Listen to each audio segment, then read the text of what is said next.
Clear کرتے آتا ہوں، ہمارا تو معاملہ اور ایمان اور دین یہ ہے کہ ہم تو اس بات کوئی دین میں نہیں تسلیم کرتے جو بات صحابی سے نہیں آتی ہو ہم تک. تو آپ کہاں بول رہے ہیں ہم کو ہم صحابہ کو. اور خلفاء راشدین کا مقام، ان کا تو ہم اتنا احترام کرتے اسی کوئی انتہا نہیں. لیکن پھر یہ مسئلے کیوں نہیں لیتے میرے بھائی؟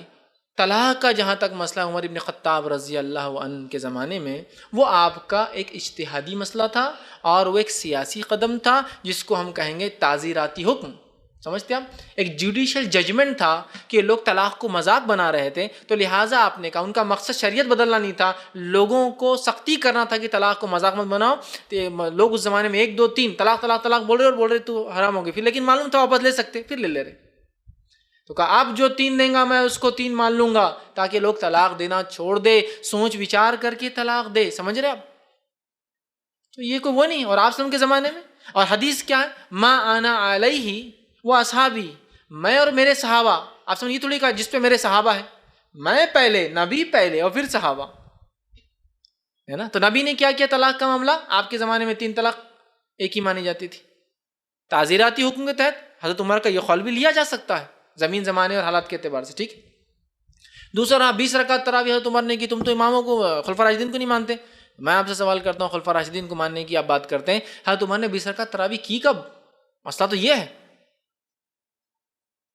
علوم الحدیث، حدیث کی اصطلاح میں جائیے، اس حدیث کا مقام دیکھیے جس حدیث میں یہ آتا ہے کہ عمر نے ہم کو، ابی بن کعب کو نماز کے لیے آگے کیا اور 20 رکعت پہ جو ہے جمع کیا اور ہم کو حکم دیا کہ ان کے پیچھے ہم نماز پڑھیں. جو راوی یہ کہتا ہے کہ عمر نے ہم کو حکم دیا کہ ہم 20 رکعت تراویح جو ہے ابی بن کعب رضی اللہ عنہ کے پیچھے پڑھے، وہ شخص جو ہے حضرت عمر کی وفات کے 2 سال بعد پیدا ہوا اور وہ کہتا ہے مجھے ہم کو عمر نے حکم دیا تھا 20 رکعت پڑھنے کا. میرے جانے کے بعد آ کے کوئی 2 سال بعد بولے فیض بھائی نے یہ بولے تھے، تو کیا آپ مانیں گے اس کی بات؟ بولیں تو پیدا ہی نہیں ہوا تھا تب، پھر کہاں بولے تھے فیض بھائی نے؟ 2 سال بعد پیدا ہو رہا ہے. تمام کی تمام روایتیں ضعیف. اب آپ بتائیے. حضرت عثمان کو نہیں مانتے کہ تم نے اذان دی تھی. دیکھو ہم لوگ ڈبل اذان دیتے ہیں. حضرت عثمان نے اذان دی تھی جمعہ کی 2 اذانیں. کیوں کی تھی؟ وہ بھی ایک اجتہاد تھا ان کا، ضرورت تھی وقت کی کہ مدینہ بڑا شہر ہو گیا تھا، ایک میٹروپولس سٹی ہو گیا تھا. مسئلہ یہ ہوا کہ ایک مرتبہ ایک دکاندار نے اپنی دکان کو جمعے کی نماز کے وقت بھی کھلا رکھا. حضرت عمر نے خطبے کے لیے آپ چڑھ گئے، خطبے کے بعد رپورٹ ہوئی کہ دکان کھلی، جبکہ جمعہ کو دکانیں بند کرنا ضروری تھی.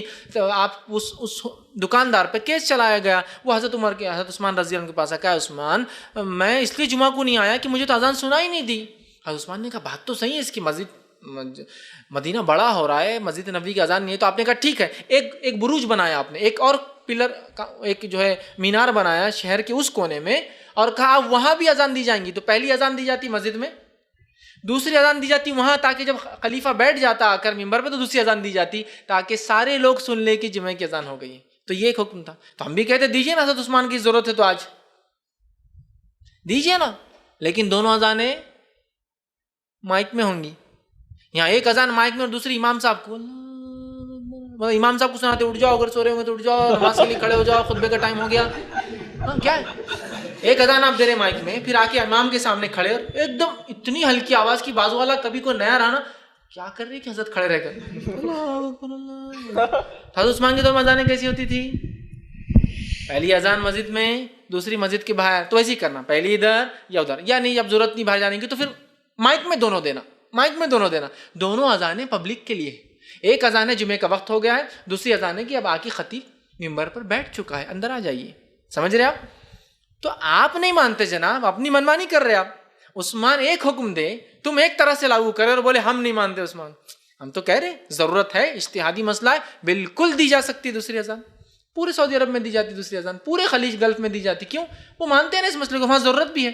جمعہ کی چھٹی ہے، لوگ وہ ہوتے تو پہلی اذان دے دی گئے، لوگ اٹھ رہے ہیں، سستا لے رہے ہیں، دوسری چلو خطیب آ گئے، بھاگو جلدی نماز کو.